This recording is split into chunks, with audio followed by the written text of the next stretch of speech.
Olá, tudo bem? Então, estamos aqui reunidos para lermos um trecho do Evangelho segundo o Espiritismo e depois desta leitura vamos comentar sobre isto que nós vamos ler. E abrindo o Evangelho ao acaso, nos caiu o capítulo 13, que a sua mão esquerda não saiba o que faz a sua mão direita. E também nos caiu o item 11, a beneficência. A beneficência, meus amigos, dará a vocês as mais puras e as mais belas alegrias do coração, dessas que nunca são perturbadas, nem pelo remorso, nem pela indiferença. Se pudessem compreender tudo o que existe de grande e doce na generosidade das almas que são belas. Essas almas pensam primeiro no próximo, para só depois pensarem em si mesmas. Elas sentem-se felizes em despir a roupa para cobrir o próximo.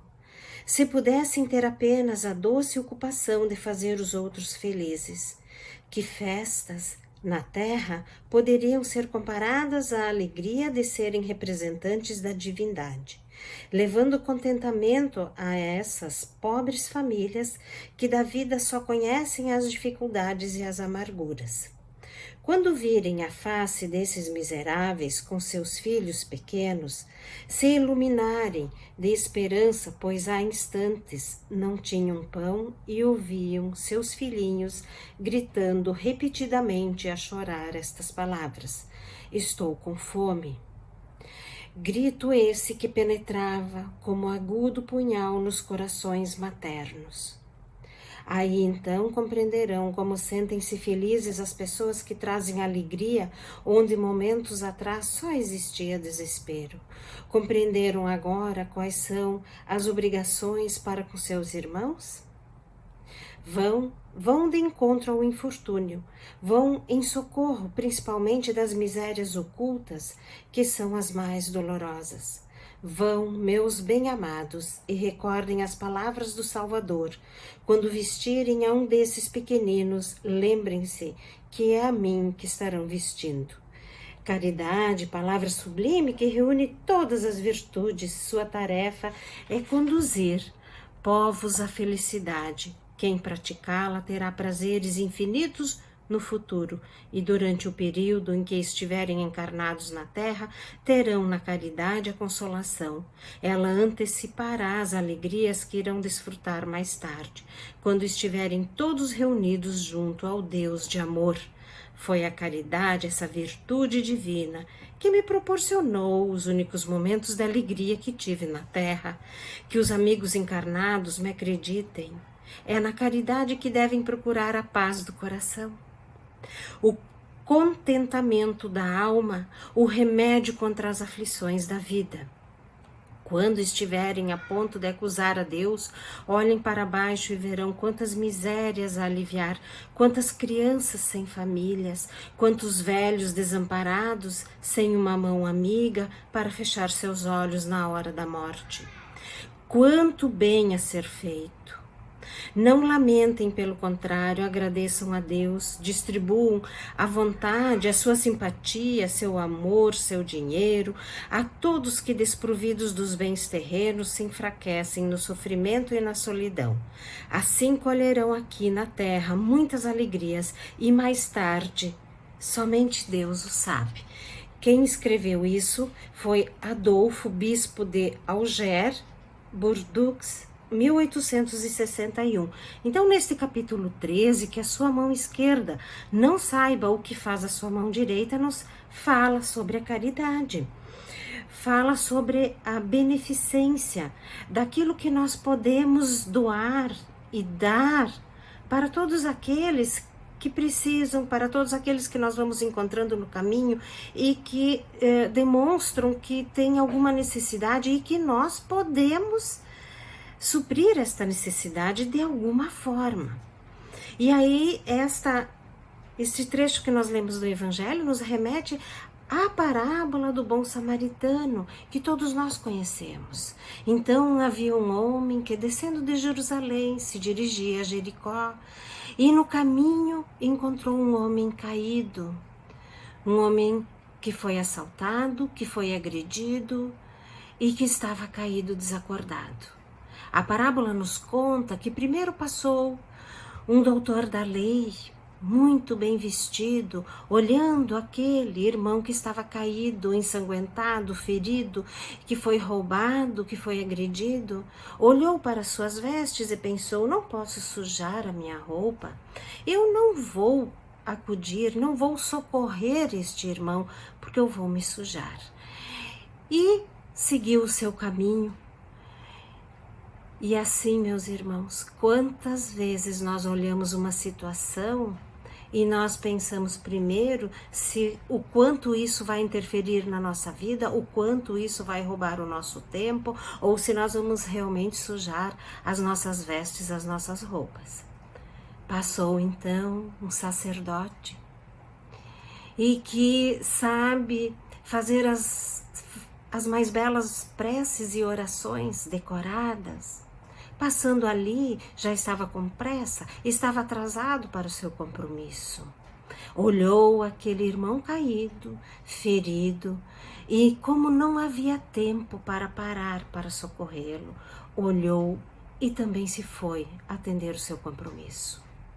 E os samaritanos, naquela época, eles não eram muito bem vistos, porque os samaritanos eram dados à sua espontaneidade, à sua alegria de viver. Quando faziam alguma prece era de coração, não sabiam muito para decorar as preces. E o samaritano passou ali, olhou aquele irmão que estava caído, olhou e viu que estava ferido. Então o samaritano para a sua viagem, porque dirigia-se a Jericó, acode aquele que está caído, aquele que está ferido, e coloca-o em cima do cavalo e leva-o a uma hospedaria. E ali, então, orienta o dono da hospedaria que atenda este irmão em tudo que ele precisar, em curativos para os seus ferimentos, em alimentação, em roupa.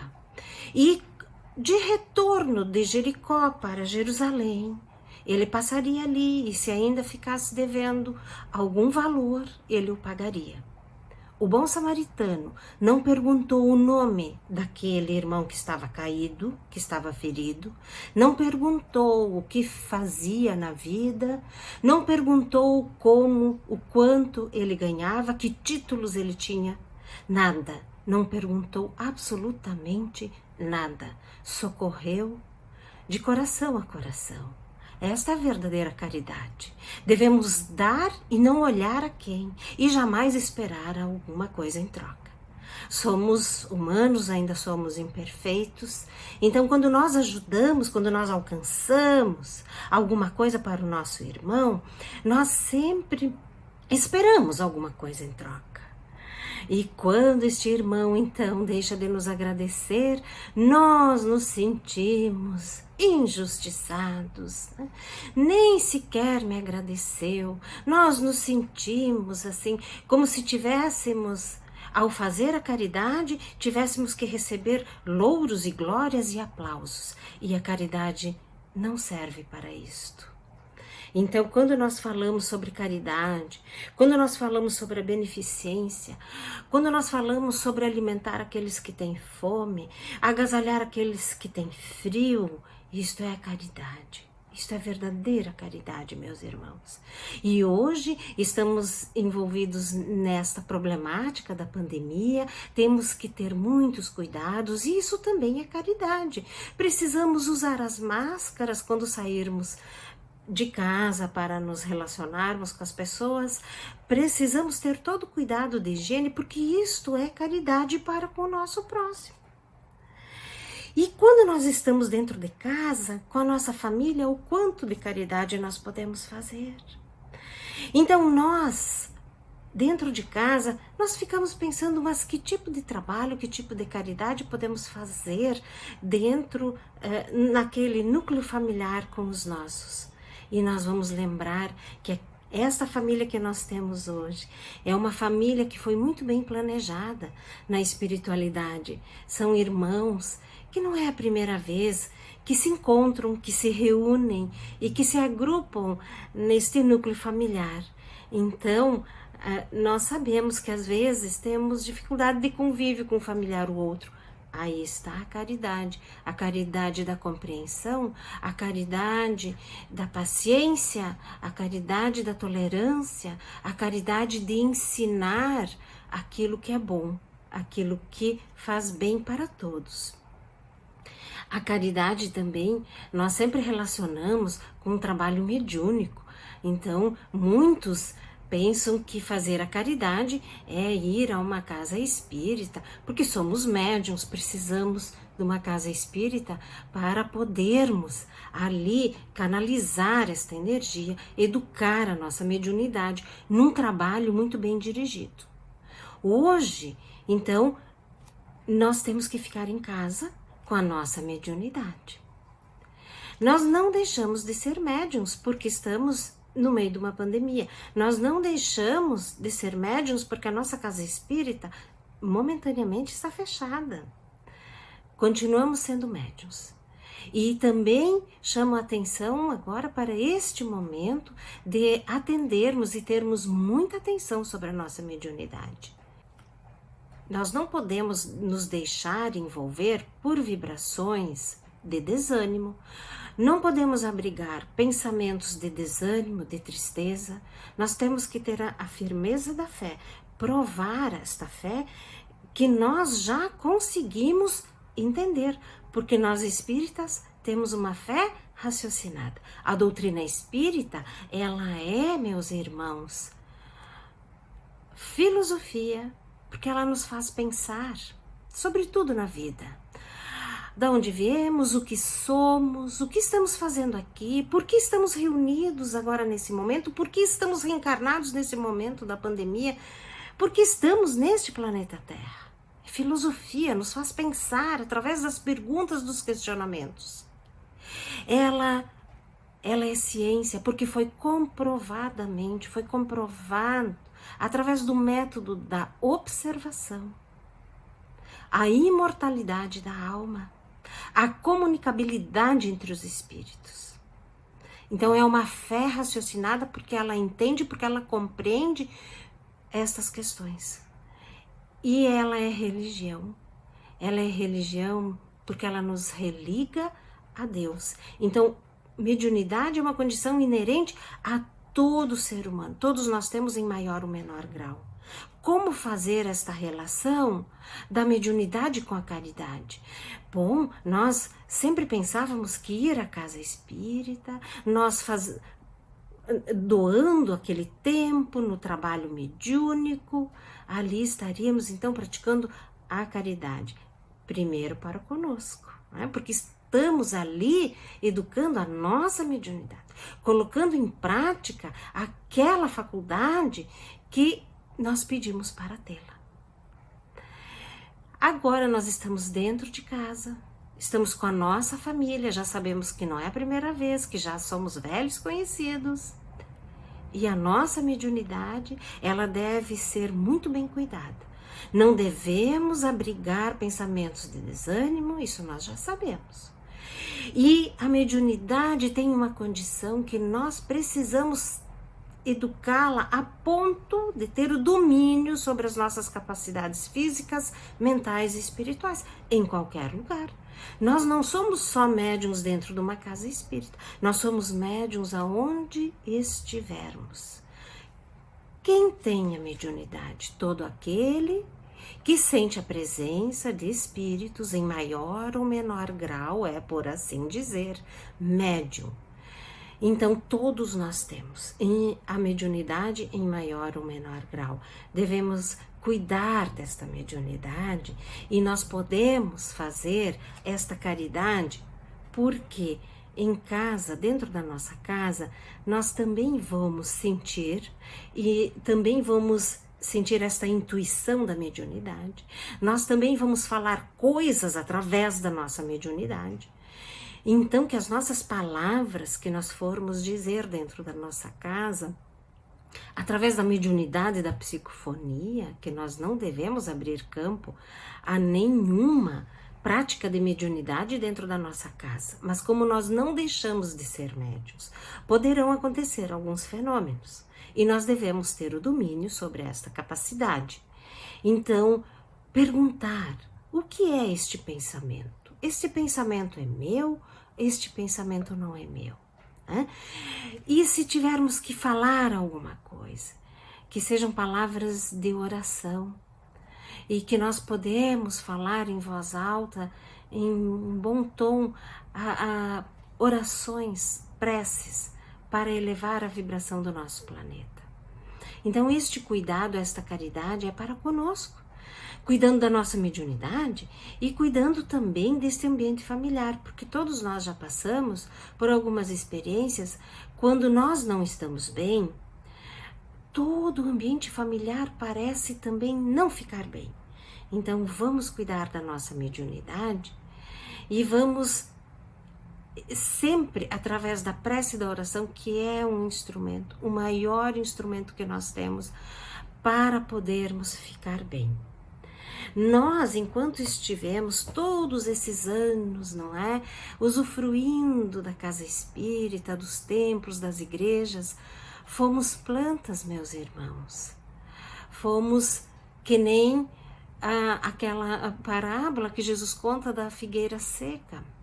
Então, nós, meus irmãos, através dos estudos da casa espírita, através das palestras, nós sempre vínhamos regando a nossa plantinha, a nossa figueira.